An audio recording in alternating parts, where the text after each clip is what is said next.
semuanya, kita ketemu kembali pada pembelajaran kita materi fisika, lanjutan bab kita kemarin. Pada bab ini kita akan membahas mengenai fenomena kuantum atau peristiwa-peristiwa yang terjadi pada radiasi benda hitam. Baik, pada video kali ini kita akan belajar mengenai benda hitam. Sebelum saya perkenalkan benda hitam, ada satu pertanyaan yang harus kita pahami. Pertanyaan pertama, ketika kita mengenal namanya termos atau penyimpan air ya, termos, biasanya dinding termos ini akan dibuat berwarna bening ya, dibuat berwarna bening. Oke, itu yang pertama. Lalu yang kedua, peristiwa yang pertama ya. Yang kedua, misalkan kita bayangkan sekarang sedang kita memakai pakaian berwarna hitam. Lalu dalam suasana suhu panas ya, lingkungan dalam keadaan panas. Lalu yang ketiga, ketika kita menggunakan pakaian berwarna putih, tetap dalam suhu panas. Tiga peristiwa atau pertanyaan ini melekat kepada kita untuk kita pahami nanti bagaimana kita memahami sebenarnya istilah radiasi. Pada pelajaran sebelumnya kita sudah mengenal istilah radiasi. Jadi radiasi itu adalah perpindahan panas yang diantarkan oleh gelombang elektromagnetik, begitu kan? Maka kalau kita berangkat dari radiasi, ada benda hitam, lalu ada putih dan termos bening ya, mendekati putih. Seperti kita pahami dalam kehidupan sehari-hari, ketika kita pakai pakaian hitam dalam keadaan panas dan pakaian putih dalam waktu suhu panas, hal apa yang kita bisa rasakan berbeda ketika menggunakan dua pakaian ini? Kita akan mengatakan bahwa ketika kita menggunakan pakaian berwarna putih, maka terasa lebih sejuk dibandingkan ketika kita menggunakan pakaian hitam dalam suhu yang panas seperti itu. Apa yang terjadi sebenarnya? Kenapa lebih panas pakaian hitam? Karena panas dari lingkungan itu diserap oleh pakaian. Sedangkan yang ini untuk pakaian putih, maka panas itu akan datang, dia akan pantulkan seperti ini. Oke, akan ada yang terserap ya, tapi lebih banyak nanti yang pakaian hitam itu menyerap panas, maka tubuh yang menggunakan pakaian warna hitam itu akan merasa lebih panas karena panas dari lingkungan itu diserap oleh pakaian kita. Begitu juga dengan penggunaan aplikasi termos. Sebenarnya ketika termos itu dibuat dindingnya berwarna bening bagian dalam ya, maka ketika panas menabrak dinding termos, maka dia akan terpantul. Jadi panas itu akan tetap berada pada bagian dalam termos. Seandainya termos itu dindingnya terbuat dari benda hitam, maka ketika nanti misalkan panasnya datang, maka terserap oleh dinding. Kalau diserap dinding panasnya, apa yang terjadi? Maka air yang dalam termos itu akan cepat dingin karena panasnya terserap. Kalau dia berbentuk bening, maka akan terpantulkan. Maka tetaplah dalam kondisi terjaga suhu air dalam termos itu dalam keadaan panas, sesuai dengan fungsi daripada termos itu, menyimpan air yang dalam suhu yang panas dan mempertahankan keadaan dalam suhu panas, walaupun nanti memang dia akan mengalami penurunan suhu. Jadi benda hitam itu adalah benda yang menyerap semua radiasi yang datang ke permukaannya. Jadi benda hitam serap dia. Baik, itu dia pengantar untuk benda hitam. Lalu ada istilah di sana namanya spektrometer. Sebenarnya ini pada bab sebelumnya ketika sebelum lahirnya postulat Einstein, seperti yang kita pelajari sebelumnya, bahwa Michelson-Morley sendiri sudah menggunakan alat ini. Untuk apa digunakan alat ini oleh Michelson dan Morley? Alat optik yang dapat digunakan menghasilkan garis spektrum cahaya dan digunakan untuk mengukur panjang gelombang cahaya dan digunakan untuk mengukur panjang gelombang secara intensitas ya, dapat intensitasnya. Baik, Itu kita pengenalan mengenai benda hitam. Lalu yang kedua, intensitas radiasi benda hitam. Jadi ketika tadi panas itu terserap, tentu ada batas panasnya, intensitasnya ya.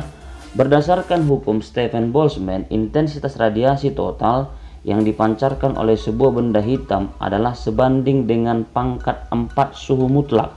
Jadi kalau katanya pangkat 4 suhu mutlak, berarti suhu mutlak itu T besar, pangkat 4 seperti ini. Oleh karena itu, intensitas radiasi benda hitam ketika dipanaskan dapat ditentukan secara matematis. Jadi nanti rumus yang kita gunakan adalah intensitas sama dengan ada sigma, ini tetapan Stephen Boltzmann, T pangkat 4, suhu mutlak pangkat 4. Maka nilai I sama dengan sigma dikali T pangkat 4. I intensitas radiasi, lalu Stephen Boltzmann besarnya ada ya, 5,67 kali 10 pangkat minus 8 watt per meter kuadrat Kelvin pangkat 4. Dan T itu adalah suhu mutlak benda. Kita dapatkan nanti T itu sama dengan 273 ditambah derajat Celcius. Lalu ada tambahan lagi di sini, di mana nanti intensitas juga bisa dicari dari E dikali sigma dikali apa itu E. E itu adalah emisitas. Jadi sebenarnya emisitas itu ada besaran di antara E lebih besar sama dengan 0 dan lebih kecil sama dengan 1.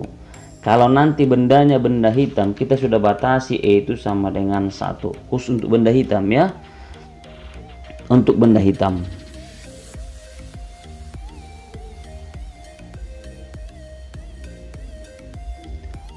Sebagai contoh di sini ada sebuah benda dengan emisitas 0,52, berarti pastilah benda ini bukan benda hitam ya, karena tadi kita sudah sepakati untuk benda hitam itu E nya sama dengan 1.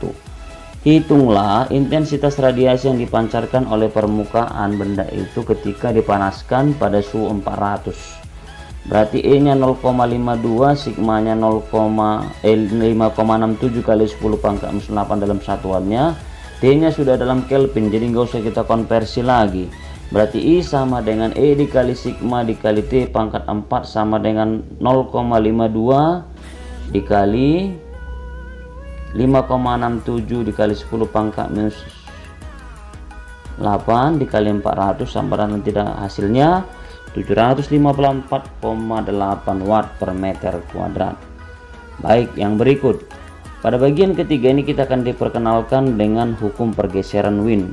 Bunyi hukum pergeseran Wind itu adalah bahwa panjang gelombang cahaya maksimum atau T maksimum suhu benda, suhu tertentu, ketika daya dan intensitasnya mencapai harga maksimum. Artinya di sana ada suatu peristiwa itu terjadi kalau kita baca buku referensi nanti itu bahwa nilai lambda maksimum secara matematis ya dikalikan dengan nilai suhu itu sama dengan C.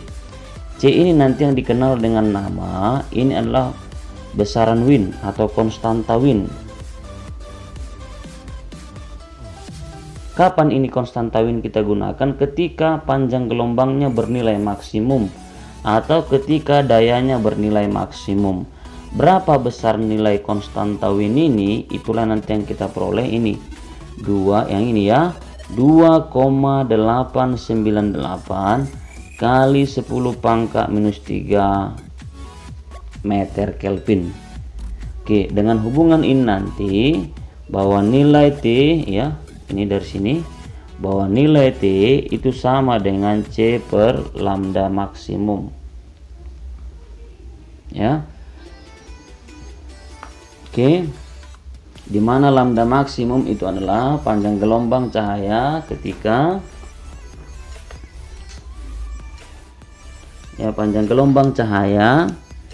ketika intensitas radiasi bernilai maksimum dan T itu adalah suhu dalam Kelvin. Sebagai contoh di sana ada kita tawarkan sebagai contoh satu soal ya. Suhu permukaan suatu benda adalah 483, berarti sudah Kelvin ya. Jika tetapan Wind atau konstanta Wind 2,89810 pangkat minus 3, maka panjang gelombang radiasi pada intensitas maksimum yang dicapai oleh permukaan benda itu adalah dalam Armstrong. Dia minta, saya ulangi, dalam Armstrong. Maka diketahui tadi T dan C nya adalah ini pangkat minus 3 ya, kali 10 pangkat minus 3. Baik, maka kita peroleh nanti nilai lambda maksimum yang ditanya. Maka lambda maksimum sama dengan 2,898 kali 10 pangkat minus 3 per 483. Oke, hasilnya nanti diperoleh lah, ini pembagian ini 0,06 kali 10 pangkat minus 3. Ini kan 0,06 ini adalah 6 kali 10 pangkat minus 3 kali 10 pangkat minus 3 dapatlah 6 kali 10 pangkat minus 6. Maka ini dalam satuan Armstrong dirubah, meter ke Armstrong itu 10 pangkat 10.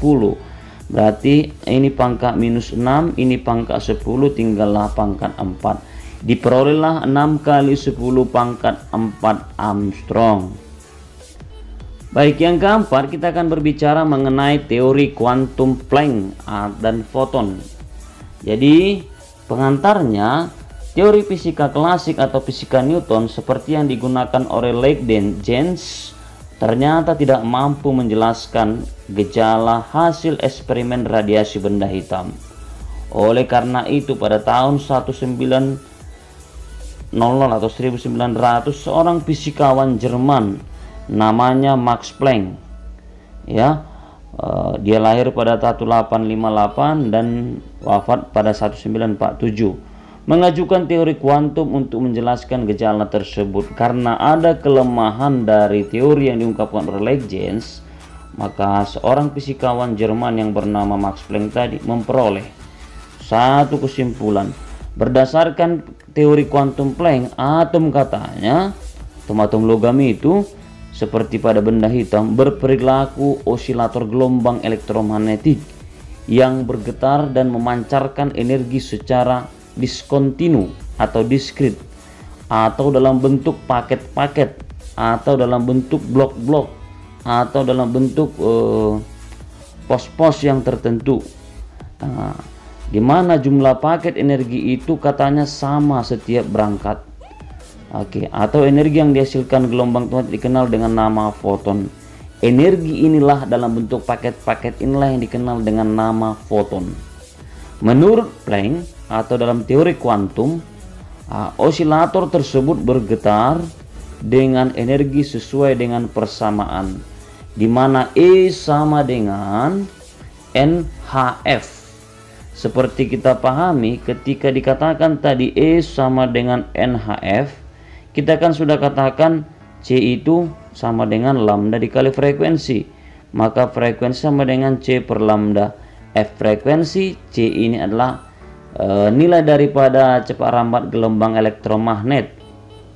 Maka kita substitusilah NH menjadi C per lambda, maka diperoleh E sama dengan NHC per lambda, di mana E adalah energi. Nanti hubungannya nanti dengan daya, P sama dengan E per T, di mana E tadi sama dengan NHF per T. NHF ya, ini T-nya tetap T. Lalu yang berikut diganti lagi NHC per, ini T-nya ini tetap oke, per lambda. Dengan keterangan E adalah energi, N adalah ya, bilangan 1, 2, 3 untuk urutan ya. Kalau 1 nanti fotonnya 1 lah dia, 2 dan seterusnya. Jumlah foton lah ini. H adalah konstanta Planck yang besarnya 6,63 kali 10 pangkat minus 34 joule sekon. F itulah frekuensi, C adalah cepat rambat cahaya 3 kali 10 pangkat 8 meter per sekon. Dan P adalah daya dalam satuan watt. Baik, sebagai contoh di sana dimisalkan ada satu contoh saya tuliskan di sini. Andaikan 5,5 energi lampu pijar dipancarkan sebagai sinar terlihat dipancarkan lampu pijar adalah 100 watt per detik. Jika panjang gelombang adalah 5000 Armstrong, 5400 Armstrong, dan konstanta Planck 6,6 kita pakai pada soal ini kali 10 pangkat minus 34 joule sekon, maka jumlah foton berarti di sini ada energi hanya 5,5%, ini ada daya 100, lalu di sini ada lambda panjang gelombang 5000 Armstrong, lalu ini ada H tetapan Planck, yang ditanya adalah jumlah foton. Mari kita lihat kesimpulan dari yang diketahuinya. Inilah yang diketahuinya ya. Oke, setiap sekon katanya berarti T-nya sama dengan 1, E-nya adalah 5,5 Joule. Dari mana dapat ini? Didapatkan dari kata P sama dengan E per T. Maka E sama dengan PT. 100 dikali 1, 100. Harusnya energinya itu, energi listriknya adalah 100. Tetapi karena hanya 5,5% yang digunakan, kita carilah 5,5% dikali 100. 5,5 per 100 itu kan 5, ini. Dikali 100 dapatlah 5,5 Joule. Itulah saya angkat kemari. Lambda 5400 itu kan dalam Armstrong tadi. Kalau Armstrong ke meter minus 10, kalau meter ke Armstrong positif 10, begitu kan? Maka H sama dengan 6,6 kali 10 pangkat minus 34 JS Joule sekon. Maka N sama dengan yang ditanyakan adalah N-nya. E sama dengan NHC per lambda. Maka N yang ditanya E dikali lambda per H dikali E. Substitusi E nya 5,5, lambda 5400 kali 10 pangkat minus 10, lalu H nya 6,6 kali 10 pangkat minus 34, dan C nya 3 kali 10 pangkat minus 8. Oke, dari hasil ini bisa dicari, dapatlah nanti perkaliannya yang di atas, yang di bawah dibagikan nanti dapatlah 15 kali 10 pangkat 18. Oke, dalam notasi ilmiah kita buat dalam bentuk 1,5 kali 10 pangkat 19 foton. Itulah banyaknya foton nanti yang dipancarkan untuk data yang tadi. Baik, sebagai latihannya nanti boleh kamu lihat di halaman 219 pada buku latihannya atau buku paket. Kerjakanlah nomor 1, 3, dan 7. Bahwa 3 soal ini sudah mewakili dari contoh-contoh soal yang sudah saya jelaskan. Demikian untuk pembelajaran kita hari ini. Semoga kalian dalam keadaan sehat. Sampai jumpa pada pembelajaran materi berikut.